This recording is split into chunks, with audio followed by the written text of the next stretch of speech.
오늘은 복음 노트를 위한 마가복음 개관 두 번째 시간입니다. 지난 시간에 우리가 마가가 누구인지 살펴보았습니다. 여러분, 마가 뭐가 생각나십니까? 마가는 누구의 제자였던가요? 베드로의 제자였습니다. 그래서 베드로를 잘 모시고 다니고 그렇게 했는데 부잣집 아들이었어요. 그래서 힘든 일을 잘 못해서 1차 선교 여행에 참여했다가 돌아오게 됩니다. 그것이 그의 인생에 있어서 어떻게 보면 실패이고 그의 나약함이 드러난 시간이고 그렇게 하였지만 그가 그 뒤에는 정말 신실한 일꾼이 돼서 나중에는 사도 바울도 마가가 내 일에 유익하니까 그를 꼭 데리고 와라 이렇게 이야기를 하고, 그리고 베드로가 순교한 이후에 그는 이제 마가복음을 저술하는 그런 위대한 초대교회의 지도자가 되었다 이렇게 생각이 됩니다. 그래서 여러분 옆에 여러분 자녀도 그렇고 옆에 또 청년들이나 젊은 사람 중에 좀 마가 같은 사람이 있을 수 있잖아요. 좀 의지력도 좀 약하고 좀 실수도 하고 좀 마음에 안 든다 이런 생각이 들면 여러분 기도하시면 좋을까 봐요. 하나님, 우리의 자녀를, 저 청년을 마가처럼 세워주십시오. 하나님은 여러분 변화돼서 정말 충성된 일꾼이 되는 그런 인생의 도에게 도와주십시오. 여러분 그렇게 기도하시고 또 격려해 주실 수 있기를 바랍니다. 오늘은 두 번째 시간으로 마가복음의 기록 장소 어디였을까요? 로마입니다. 왜 그렇다는 겁니까? 지난번에 말씀드린 것처럼 베드로는 어디서 순교합니까? 로마에서 순교하게 됩니다.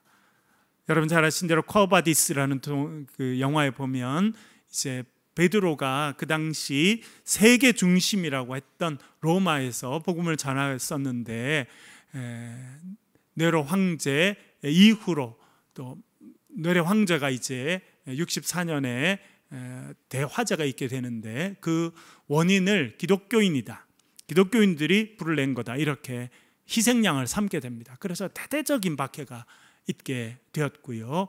그래서 원형 경기장에 기독교인들이 끌려 나와서 맹수들에게 찢겨 죽는 여러분 그런 장면들이 이제 영화에도 나오지 않습니까? 참 끔찍하죠. 로마 사람들이 그 당시 세계 최고 수준에 있는 사람들이라고 했는데 참 문화는 참 잔인했다 이렇게 생각이 됩니다. 그런 과정 가운데 이제 사람들이 베드로에게 베드로 당신은 좀 살아서 이렇게 복음을 전하면 좋겠습니다. 그러니까 로마를 제발 좀 떠나시라고 그렇게 해서 로마를 이제 떠나 나오는 그 길에 부활하신 예수님을 만나게 되었다는 전승이 있습니다. 그래서 지금도 그에 보면 그 기념교회가 서 있습니다. 뭐 정확하게 딱 그 장소다 그렇게 확정할 수 있는지는 모르겠습니다만 거기서 부활하신 예수님을 만나게 되고, 그래서 코바디스라고 하는 말 자체가 코바디스 어디로 가십니까? 도미네 주님이시여 이런 뜻이거든요. 그래서 그 주님을 만나게 되고 주님께서 뭐라 말씀하십니까? 나는 네가 버리고 도망가는 그 로마로 간다. 그 로마의 처참한 박해 가운데 죽어가는 그런 주님의 제자들, 주님의 자녀들을 만나기 위해서 주님께서 가신다라고 하는 것을 그가 깨닫게 되고 다시 돌아와서 그가 로마에서 저 복음을 전하다가 붙잡혀서 순교당하게 됩니다. 그래서 전승에 의하면 그는 십자가에 어떻게 매달렸다는 겁니까? 거꾸로 매달렸다는 것입니다. 왜냐하면 내가 주님을 3번이나 부인한 그런 죄인인데 주님처럼 똑같이 십자가에 매달릴 수 없다. 그래서 나를 십자가에 거꾸로 매달아 달라 그렇게 부탁을 했다는 전승이 있습니다. 그래서 그는 십자가에 거꾸로 매달려서 그렇게 순교했다는 또 기독교의 전승이 있습니다. 그렇게 자신의 스승이 죽는 그런 모습을 보고 아마 이 마가는 크게 깨달았던 것 같습니다. 그래서 그는 이제 그가 자기의 스승이었던 예수님의 수제자였던 그 베드로가 자기에게 이야기해 준 그 수많은 이야기들, 그런 이야기들을 다 기억해서 그가 이제 적게 되었는데, 로마에 있는 어느 곳에서 마가복음을 적게 되었고, 그래서 마가복음은 우리가 가지고 있는 복음서 가운데 가장 먼저 적혀진 복음서가 되었다, 그렇게 생각됩니다. 그래서 마가의 기록 장소는 로마가 아닌가 이렇게 생각이 됩니다. 두 번째는 마가복음의 구성입니다. 마가복음은 아주 단순한 구조를 가지고 있습니다.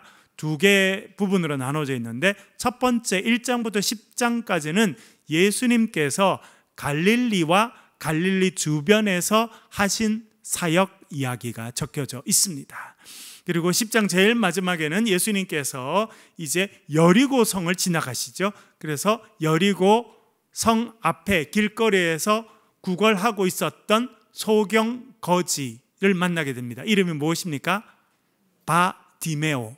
바는 아들이라는 뜻이고 디메오는 아버지 이름이죠. 그래서 디메오의 아들이라는 뜻을 갖고 있는 바디메오를 만나게 됩니다. 그리고 예수님께서 이제 11장에 보면 예루살렘으로 입성하시게 됩니다. 그래서 11장부터 16장까지는 예수님께서 예루살렘에서 일주일을 보내시면서 하셨던 또 기적들, 말씀들, 특별히 예수님의 고난과 또 십자가 달리심의 사건들이 기록되어 있습니다. 그러니까 앞부분은 갈릴리에서의 사역, 뒷부분은 예루살렘에서의 사역을 이렇게 정리해 주고 있다, 이렇게 이해하면 좋겠습니다. 세 번째, 마가복음의 특징을 보겠습니다. 가장 큰 특징은 첫 번째, 최초의 복음서라는 것입니다. 여러분, 우리 성경에 복음서가 몇 개가 있습니까? 4개가 있죠. 마태복음, 마가복음, 누가복음, 요한복음이 있습니다.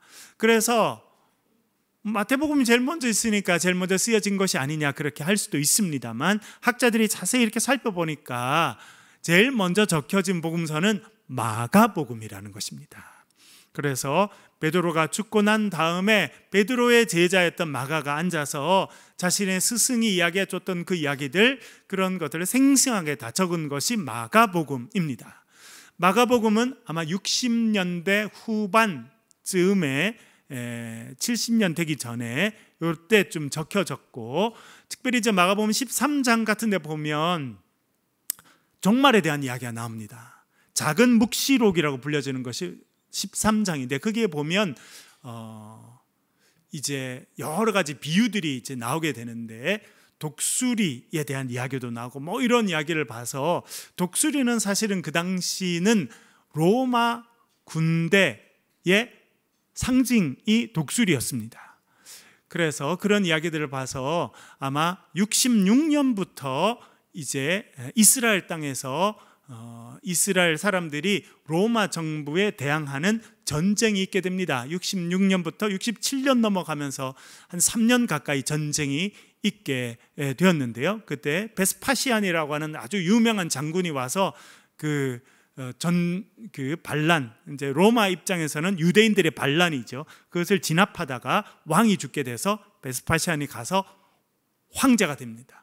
그리고 베스파시안이 자기 아들을 자기가 이제 반란을 진압하던 예루살렘에 보내게 되는데, 이 베스파시안이라고 하는 이제 장군의 아들이 와서 전쟁을 마무리하는데, 그 사람은 나중에 또 황제가 되는 티투스라고 하는 황제, 그때는 장군이었죠. 그 사람이 와서 진압을 합니다. 아주 잔인하게 진압을 했어요. 그래서 요세푸스라고 하는 그런 역사학자, 유대인 역사학자가 쓴 걸 보면 나무를 세우고 십자가를 만들고 하루에 500명씩 십자가 매달아서 죽였다는 거예요. 하루에 500명씩 길거리에 십자가를 세우고, 그래서 너희들이 로마에 이렇게 반항하게 되면 처참히 죽일 것이다. 실제로도 그렇게 했고요. 그렇게 아주 잔인하게 그렇게 반란을 진압하게 됩니다. 그러니까 유대인들 입장에서는 처참한 죽음을 이제 또 당하게 된 것이죠. 그래서 70년에 전쟁에서 지게 되고, 이 티투스는 예루살렘에 서 있던 성전과 많은 건물들을 싹 다 무너뜨려 버립니다.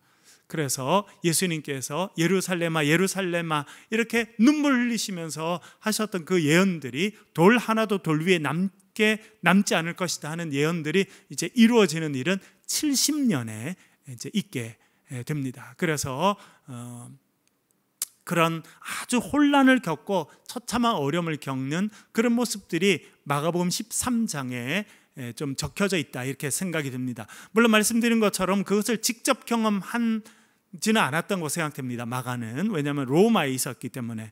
그러나 또 그 팔레스타인 또 예루살렘에서 많은 사람들이 로마를 다녀가고 하면서 그 소식들을 생생히 들었던 것 같고 그런 장면들의 일부가 이제 마가복음 13장에 기록되어 있다고 생각됩니다. 그래서 학자들은 60년대 후반에서 70년 정도의 이 마가복음이 적혀지게 되었다 이렇게 생각이 듭니다. 그래서 이 마가는 대단히 중요한 역할을 하게 됩니다. 마가복음은. 왜냐하면 마가복음 뒤에 순차적으로 마태복음, 누가복음이 적혀졌다고 생각이 됩니다. 저도 이제 신학 공부를 제법 오래 했지 않습니까? 그래서 박사과정 가서는 이렇게 마태복음, 마가복음, 누가복음을 이제 헬라어 성경을 펴놓고 비교하는 그런 연구들도 했는데요. 마태복음 또 누가복음이 마가복음과 토시 하나 틀리지 않고 똑같이 쓴 표현들이 많이 나옵니다. 그러니까 그것은 어떤 의미냐면 이 마태복음을 쓴 마태나 누가복음을 쓴 누가가 자신들의 복음서를 쓸 때 자기 앞에 마가복음이 있었다는 이야기입니다. 그렇지 않고는 토시 하나도 틀리지 않고 글자 순서 하나 틀리지 않고 다 쓸 수가 없습니다. 그래서 이 마가복음은 제일 먼저 적혀졌을 뿐만 아니라 이 마태복음과 누가복음이 적혀질 때 가장 중요한 자료 역할을 하게 되었습니다. 그래서 우리가 이제 마태, 마가, 누가복음을 이렇게 읽어보면 비슷한 이야기들도 많고 똑같은 표현들, 장면들도 이렇게 나오게 된 것은 이 마가복음이 먼저 적혀지고 마태와 누가는 이 마가복음을 눈앞에 두고 참고해 가면서 자신들의 또 이야기를 이렇게 적어 갔기 때문이다. 그렇게 생각할 수 있습니다. 그래서 마가복음은 제일 먼저 적혀진 그런 복음서일 뿐만 아니라 마가복음과 누가복음의 참고 자료가 되는 아주 중요한 그런 역할을 했다는 것을 알게 됩니다. 두 번째는요, 분명한 복음 선포가 있는 것이 또 특징입니다. 마가복음은 길지 않죠. 1장부터 16장까지 되어 있습니다. 마태복음은 몇 장까지 되어 있습니까? 1장부터 28장까지 되어 있고요. 누가복음은요, 1장부터 24장까지 되어 있고요. 요한복음은요, 1장부터 21장. 이거 몰라도 천국 가는 데는 문제는 없어요. 여러분 뭐 신학대학원 입학할 건 아니니까요. 네, 그렇게 보면 제일 좀 짧고 적습니다. 1장부터 16장까지 돼 있으니까요. 그런 만큼 아주 복음의 메시지가 분명한 그런 특징을 갖고 있습니다. 1장 1절 읽어보겠습니다. 오늘 읽었던 1장 1절 같이 읽겠습니다. 시작. 하나님의 아들 예수 그리스도의 복음의 시작이라. 아멘. 복음 노트 할 때도 말씀드렸습니다만 마가가 전달하려고 하는 메시지가 있었습니다. 복음 메시지가 있었습니다. 그것은 무엇이라는 것입니까? 예수님이 누구라고요? 하나님의 아들이시다. 그것을 말하려고 했던 것입니다. 고난 당하시고 어려움 당하신 예수 그리스도, 그분이 바로 하나님의 아들이시다라고 하는 것을 전달해 주려고 했던 것입니다. 그래서 예수 그리스도가 하나님의 아들이심을 알고 믿고 살아가라, 그렇게 전달하였습니다. 이것은 마가복음 제일 마지막 부분에서도 또 강조되는데요. 15장 39절 한번 읽어보겠습니다. 15장 39절 같이 읽겠습니다. 시작. 예수를 향하여 섰던 이 사람은 진실로 하나님의 아들이었도다 하더라. 아멘. 여기도 뭐라고 나옵니까? 예수님께서 십자가에 매달리셔서 이제 운명하시게 됩니다. 그럴 때 성경을 보면 하늘이 깜깜해져요. 태양이 그 빛을 잃고 온 세상의 어둠 가운데, 슬픔 가운데 예수님께서 숨을 거두시게 됩니다. 그랬더니 그 장면을 보고 있었던 백부장, 사실 이 백부장은 이 예수님의 사형 집행을 처음부터 끝까지 책임지고 있던 책임자였습니다. 그리고 예수님만 달린 게 아니죠. 옆에 누가 달렸습니까? 강도 두 사람이 달리고, 그러니까 3명을 처형하는 이 중요한 일, 또 예수님은 특별히 그 당시 엄청나게 많은 사람들이 따라다니던 그런 중요한 분이었습니다. 그러니까 많은 사람들이 와 있으니까 얼마나 또 자기도 긴장했겠습니까? 말씀드린 것처럼 유대인들은 이 외부 민족들이 자기를 박해하는 데 대해서 아주 민감했어요. 왜냐하면 그들이 박해를 오래 당한 사람들이었기 때문에. 멀리는 애굽에 가서 종살이를 했지 않습니까? 그리고 그 뒤로는 어디 가서 또 종살이를 하게 됩니까? 포로를 끌려갑니까? 바벨론에 가서 끌려가서 또 종살이도 하게 되고, 지금은 또 로마의 식민지로 있는데, 여러분 유대인들은요 그 민족성이 대단합니다. 정체성이 대단해요. 전 세계 인구의 유대인들은 0.2%밖에 안 됩니다. 0.2%. 그런데도 노벨상의 거의 30%는 유대인들이 지금까지 다 받아왔습니다. 그리고 미국에 가보면요 그 힘이라는 건 엄청납니다. 은행가, 잘 나가는 은행가는 대부분 유대인들입니다. 영화 감독 중에 유명한 사람도 유대인들이 많습니다. 대단한 학자들 가도 유대인들이 많고요, 은행권에, 금융권에, 그리고 여러분 미국에서 제일 돈 많이 받는 변호사는 무조건 유대인들입니다. LA도 가면 한국 분들이 법률 회사를 운영하는 분들이 많아요. 그런데 법정에 나갈 때는 반드시 유대인 변호사를 보내지 한국 사람이 절대 안 나갑니다. 왜요? 그렇게 돼 있어요. 그래서 법정, 우리가 뭐 TV 나온 것처럼 법정에 가서 막 변론을 하고, 그래서 뭐 재판을 뒤집고 이렇게 하는 뭐 돈을 많이 받는 변호사들은요 거의 99% 유대인들입니다. 그러니까 유대인들이 엄청난 영향력을 행사하거든요. 왜 그러냐면 이 사람들이 박해를 오래 받았어요. 그래서 우리는 한 분야에 뛰어나지 않으면 죽임을 당할 수 있다, 이런 두려움을 갖고 있다는 겁니다. 그래서 그분들은 최선을 다하고, 또 어릴 때부터 우리가 유대인이라는 걸 계속 심어줍니다. 그래서 우리가 같이 살아야 되고 네가 뛰어나야 되고, 안 그러면 우리가 또 히틀러가 600만 명을 학살했던 것처럼, 여러분 그 전에도 유대인들은 유럽에서 계속 천시 여김을 받았거든요. 가장 더러운 일을 하고 그런 사람들이 유대인이었는데, 그러다가 이 2차 세계대전 때는 히틀러가 600만을 학살하지 않습니까? 근데 그 충격이 너무 커서 지금의 이스라엘 사람들, 유대인들도요 지금도 그런 생각 갖고 있습니다. 정권이 바뀌고 세계 문화가 또 바뀌면 우리 유대인들을 또 죽일 수 있다. 그래서 우리는 한 분야에 뛰어나야 되고 같이 힘을 모아야 되고 같이 우리가 유대인으로 살아야 된다, 이런 정체성을 엄청 크게 갖고 있습니다.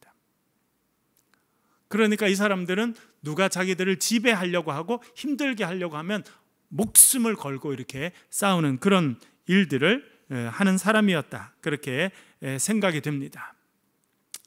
그렇기 때문에 아마 이 백부장도 되게 긴장하고 있었던 것 같아요. 이렇게 인기가 많은 예수라는 사람이 지금 처형당하니까 많은 사람들이 몰렸을 거지 않습니까? 그래서 반란이 일어날 수도 있고 뭐 이런 가운데 아마 이 백부장이 되게 긴장하면서 이렇게 있었는데, 또 그가 뭐 믿는 사람이 아니지 않습니까? 로마 군인이고 또 정복지에 와 있는 정복 군대의 백부장이고, 그런데 그 사람이 일어나는 모든 일을 딱 자세히 보고는 뭐라고 고백하냐면, 십자가에 달린 저분은 누구라고요? 저분은 진실로 하나님의 아들이었다. 이것은 엄청난 고백입니다. 여러분, 예수님의 제자들이 당신은 하나님의 아들입니다 고백할 수 있어요. 그런데 지금은 누가 그걸 고백하는 겁니까? 예수님을 전혀 알지 못했던 로마의 군대의 백부장, 예수라는 사람을 처형하는 그 일을 맡았던 사람이 지금 이렇게 고백하는 겁니다. 이분은 정말 하나님의 아들이었구나. 우리가 몰랐지만 이분은 하나님의 아들이었구나. 사실은 이 백부장의 고백은 백부장 한 사람의 고백이라기보다는 유대인이 아닌 유대인 입장에서는 이방인이라고 말할 수 있는 그 사람들 전체의 대변인으로, 대표로 신앙을 고백하고 있는 것이다, 그렇게 말해줄 수 있습니다. 그렇기 때문에 이 백부장의 고백, 그는 진실로 하나님의 아들이다라고 하는 고백은 대단히 중요한 고백이었고, 이것을 통해 마가는 우리가 믿고 있는 예수 그리스도, 그분은 하나님의 아들이시다, 그분의 하나님의 아들 되심은 유대인이 아닌 로마의 백부장도 고백할 수밖에 없었다라고 하는 것을 알려주는 그런 메시지입니다. 그래서 마가복음은 예수 그리스도는 하나님의 아들이시다라고 하는 복음, 그 내용을 전달하고 있습니다. 세 번째는 예수님의 고난과 십자가를 강조합니다. 그래서 별명이 무슨 복음이라고요? 송아지 복음인데요, 10장 45절 마가복음 전체의 핵심 구절이고 요절이라고 생각됩니다. 같이 읽어보겠습니다. 시작. 인자가 온 것은 섬김을 받으려 함이 아니라 도리어 섬기려 하고 자기 목숨을 많은 사람의 대속물로 주려 함이니라. 아멘. 여기서 예수님의 어떤 목표의식이라고 할까요? 자의식이라고 할까요?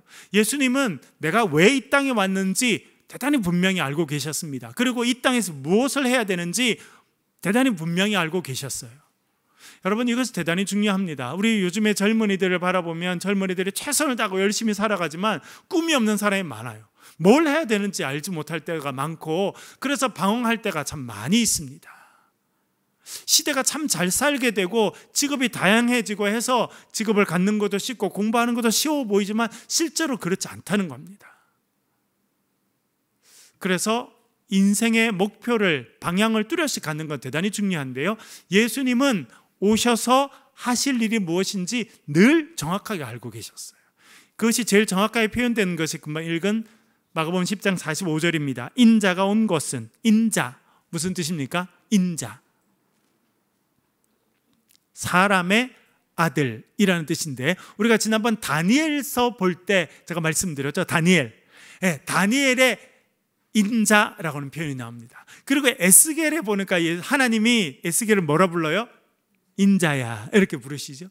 그러니까 에스겔을 하나님께서 인자야라고 부르셨고, 또 다니엘에 가면 인자와 같은 이가 오실 거다. 그래서 이제 인자라고 불려지는 사람이 오실 거라고 하는 것은 다니엘의 이야기였습니다. 그런데 예수님께서 이 땅에 오셔서 예수님 당신 자신을 부르실 때는 나 예수는 이라고 말씀하지 않으시고 늘 뭐라고 말씀하신다는 겁니까?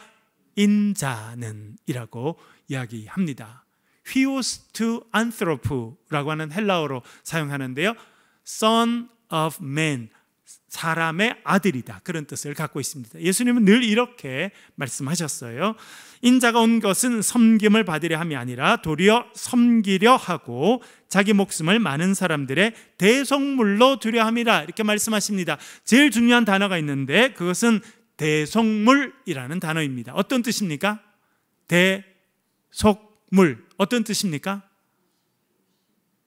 영어로는 ransom이라고 말할 수 있는데, ransom, 옛날에 영화 가운데도 랜섬이라는 영화가 있었어요. 예, 자기 아들이 이렇게 잡혀가니까 아빠가 그 아들을 구해오기 위해서 돈을 준비해서 이제 줘야 되는 거예요.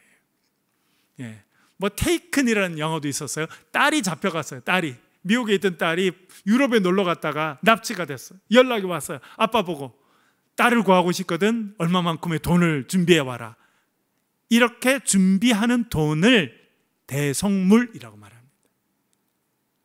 생명이 지금 담보로 잡혀 있습니다. 그 생명을 구하기 위해서 줘야 되는 그것을 대속물, 영어로 ransom이라고 이야기합니다. 예수님은 그렇게 오셨다는 겁니다. 지금 누구의 생명이 위기에 처해 있다는 겁니까? 바로 저와 여러분, 우리 인간들의 목숨이 사탄에게 붙잡혀서 우리가 목숨을 잃게 돼 있어요.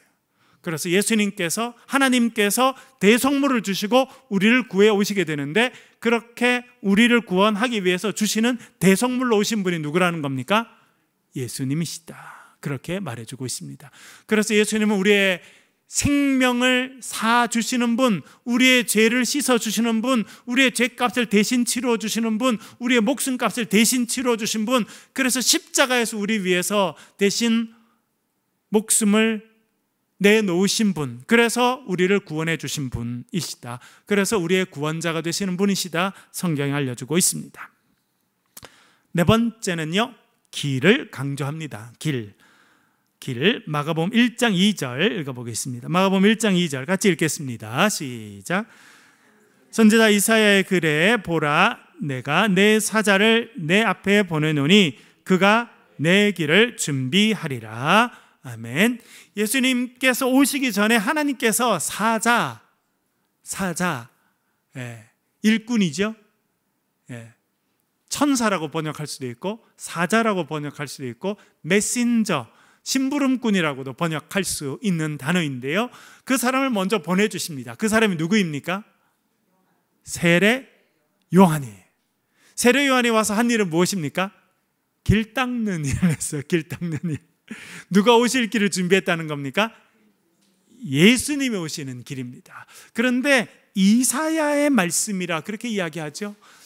마가는요, 길이라는 단어가 구약 속에 많이 있는데 그 중에 특별히 이사야의 말씀을 가져와서 준비합니다. 이사야에 보면 내가 내 사자를 내 앞에 보낼 것이다 그렇게 말씀합니다. 그가 길을 준비할 것이다 라고 말하는데, 그 이사야에 나오는 길, 이 사자가 가서 준비해야 될 그 길은 누구의 길이냐면 메시아의 길입니다. 메시아의 길. 여러분, 우리가 이사야를 묵상했습니다만 이사야 1장부터 39장까지는 심판에 대한 이야기고 40장부터 66장까지는 회복에 대한 이야기지 않습니까? 이 회복에 대한 이야기를 할 때 이 구절이 등장합니다. 이스라엘 백성들이 포로로 끌려갔습니다. 바벨론을 끌려갔습니다. 나라가 망했습니다. 처참히 포로로 끌려가고 나라가 망한 그 상황 가운데 하나님께서 사자를 보내실 거라는 겁니다. 그 사자가 와서 하는 일은 길을 준비할 거예요. 누구의 길을 준비한다는 것입니까? 오실 메시아의 길을 준비하라고 하는 그런 메시지인데, 마가는 딱 그 메시지를 가져온 것입니다. 그래서 이 사자로 부름받은 사람이 세례 요한이고, 세례 요한이 길을 준비할 거예요. 누가 오실 길을 준비한다는 겁니까? 메시아가 오실 길. 그래서 메시아로 이 땅에 오신 분이 누구라는 겁니까? 하나님의 아들 예수 그리스도시다 그렇게 말해주고 있습니다. 그러니까 예수님께서 걸어가시는 길은 고난의 길입니다. 십자가의 길입니다. 어려움의 길이지만 결국 예수님께서 그 길을 걸어가시게 되면 어떤 일이 있게 된다는 겁니까? 메시아의 구원의 역사가 있게 될 것이다. 그렇게 우리에게 말씀해 주고 있는 것이 마가복음입니다. 예수님께서 이 땅에 오셔서 영광을 얻으신 것이 아니라 고난받으시고 십자가의 길을 걸어가셨지만 그것은 결국 모든 사람을 구원하시는 메시아로서의 길이었다라고 하는 것을 알려줍니다. 그렇게 예수님께서는 메시아의 길을 걸어가시게 되는데 예수님의 제자들도 길을 걸어가야 된다 그렇게 말해주고 있습니다. 마가복음 10장 52절 읽어보겠습니다. 마가복음 10장 52절 같이 읽겠습니다. 시작. 예수께서 이르시되 가라, 내 믿음이 너를 구원하였느니라 하시니 그가 곧 보게 되어 예수를 길에서 따르니라. 아멘. 누구 이야기냐면 바디메오 이야기입니다. 그가 구걸하고 있었어요. 앞을 보지 못하는 그가 구걸하고 있는데, 그것도 여리고 성문 밖에서 사람들이 막 지나가는 게 구걸하고 있는데 예수님이 지나가신 데잖아요. 그래서 그가 소리 질렀습니다. 다윗의 자손 예수 그리스도시여 나를 불쌍히 여기소서. 처음에는 예수님 안 들었어요. 그랬더니 더 크게 소리 질렀더니 예수님이 오라고, 데려오라 그렇게 말씀하십니다. 그래서 그가 겉옷을 벗어 던지고 예수님께 달려나갔어요. 예수님 물어보십니다. 내가 너에게 뭘 해주길 원하느냐? 네, 주님 보기를 원합니다. 그랬더니 예수님 말씀하시죠. 가라, 내 믿음이 너를 구원하였느니라. 그래서 그의 눈을 뜨게 됩니다. 새로운 인생을 살게 됐어요. 눈이 보이지 않아서 답답했고 그래서 구걸하고 살아갔던 그의 인생이 있어서 하나님의 구원의 역사, 구원의 터치가 임하게 됩니다. 그래서 눈이 뜨게 되고 새로운 인생을 살게 됐는데, 야, 이제 됐다, 나가서 돈 벌어야지.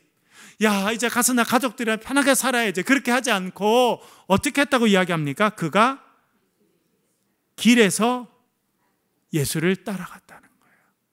말씀드렸죠. 지금 예수님 가시는 이 길은 어디로 가는 길입니까? 지금 여리고에서 지금 어디로 올라가시는 길이에요? 예루살렘으로 가셔서 뭐 하실 겁니까? 예수님께서 영광 받으시고 왕이 되실 겁니까? 아니요. 고난 받으시고 십자가에 달리실 거예요. 고난의 길, 영광의 길이 아니라 고난의 길, 아픔의 길. 그러나 모든 사람들을 구원하시는 그 길을 걸어가는 예수님의 길을 따라갔다는 거예요. 그래서 우리도 그렇게 그 길을 따라가라는 거예요. 영광의 길이기 때문에 따라가는 것이 아니고, 쉬운 길이기 때문에 따라가는 것이 아니고, 힘든 길이고 십자가의 길이지만 그것이 생명의 길이니까 그 길을 따라가라. 그렇게 마가는 우리에게 이야기하는 것입니다. 다섯 번째는 메시아 비밀 현상이 있습니다. 마가복음 3장 11절 12절 한번 읽어보겠습니다. 마가복음 3장 11절 12절 같이 읽어보겠습니다. 시작. 더러운 귀신들도 어느 때든지 예수를 보면 그 앞에 엎드려 부르짖어 이르되 당신은 하나님의 아들이니다 하니 예수께서 자기를 나타내지 말라고 많이 경고하시니라. 아멘. 마가복음 특징 중에 하나는 예수님은 조용히 해 이렇게 말씀하신다는 거예요. 예수님은 드러내고 싶지 않으십니다. 사실은 여러분 복음로 요즘에 그 훈민복음엔 제가 요한복음을 강의하고 있지 않습니까? 그런데 거기에 보면 요한복음에 나타난 예수님은요, 되게 많이 드러내세요. 내가 생명의 떡이다. 내가 세상의 빛이다. 나는 부활이요 생명이다. 이렇게 말씀하신 그런 예수님의 모습이 요한복음에 강조되어 있어요. 거기에 비하면 마가복음의 예수님은 알리지 마, 조용히 해 이렇게 하시는 분이세요. 겸손하신 분이시고 낮아지시는 분이시고 자기를 감추시는 분이십니다. 이렇게 예수님의 모습이 계속 감춰져 있는 것이 마가복음의 특징이에요. 그러다가 예수님이 누구신지가 제일 마지막에 딱 한 번 드러나죠. 그때가 언제라는 겁니까?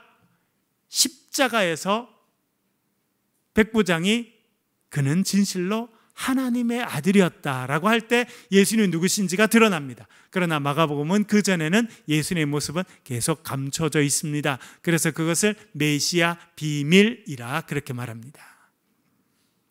여섯 번째 특징은요, 빠른 진행과 흐름을 보여주는 특징을 갖고 있습니다. 그래서 즉시라는 단어와 곧이라는 단어가 엄청나게 자주 쓰입니다.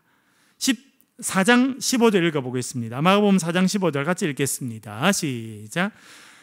말씀이 길가에 부러졌다는 것은